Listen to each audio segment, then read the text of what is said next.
Now, in our top story, rescue efforts are still underway at Huruma in Kenya's capital, Nairobi. This after the collapse of a six-storey residential building.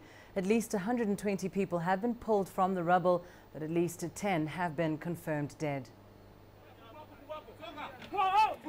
Almost 24 hours since the incident, and rescue efforts are still underway. Despite the rain, those who could spare a hand did what they could. Not far from the scene, anxious family members wait to see if their loved ones have been rescued. According to police, at least 121 people have been rescued. So far, we are still searching the site before we bring in the heavy machines.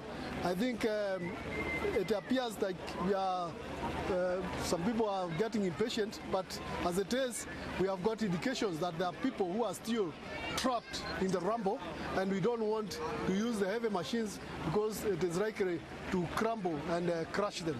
So we wanted to save any life that we can be able to save before we bring in the heavy machinery. Rescuers say they can still hear voices of people still trapped under the rubble, among them a mother and her baby. Yes, there's one lady with a child, and most likely there are two, and they are still communicating, so we are sure that they are there and they are alive. We don't want to destabilize the debris to a point that it would crush them to death. Rescue workers retrieved at least 10 bodies, including 4 children. And such a tragedy has been witnessed a number of times in Kenya's capital. President Uhuru Kenyatta was at the scene and ordered the arrest of the owners of the building. According to Nairobi's deputy governor, at least 70% of buildings are erected without proper certification, especially in areas like this. But some Kenyans say it's time the government take action against constructors who disobey building codes. The Kenya Red Cross said 150 building units and adjacent homes were affected. Catherine Ogunde, CCTV. Our correspondent, Soni Methu, has been at the scene of this tragedy since this morning, and she joins us now with an update. Soni, of course, night has fallen in Nairobi. Just give us an idea of what is happening on the ground this evening and whether or not there's been a change in those casualty figures. Well, Lindy, as you can see, it's still raining here in Huruma. Huruma is an informal settlement, I would say, here in Nairobi. And behind me is where the rescue operation is still ongoing. We have various bodies who've come together to enable people, as many people as possible, to be rescued. And most of them are saying that it's a slow process, likely very painful for the families who are involved in this. At least 300 people were living in this building. So far, the government has confirmed that at least 132 people have been rescued and 12 people have died. While we were here, we saw at least 3 people who have been pulled out alive, and a few minutes ago, one has confirmed that he is about to come out of the rubble. However, we are hearing that many others are still trapped inside, and the government is trying its best to make sure that those who are still inside are brought out not only alive, but also with as little injuries as possible. And those who have died in this collapse will also be brought intact, with the bodies as much intact as they can. Now, of course, as you say there where you are, Soni, it's another wet night in Nairobi. And we know, of course, that this really has been a week of heavy rains. But many are saying that there's more to this incident than just the rain. Is there any clarity at all as to what might have caused this tragedy?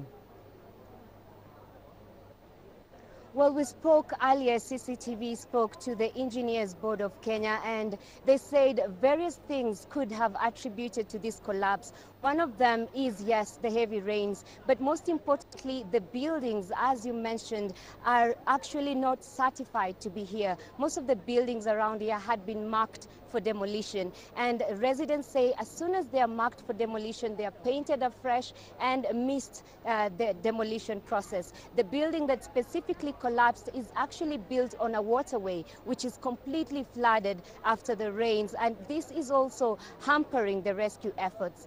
We are told by the engineering board that action will be taken if the architects and the engineers involved are actually members of the board. However, they suspect that the buildings were not only illegally put up, but also were done probably by amateurs.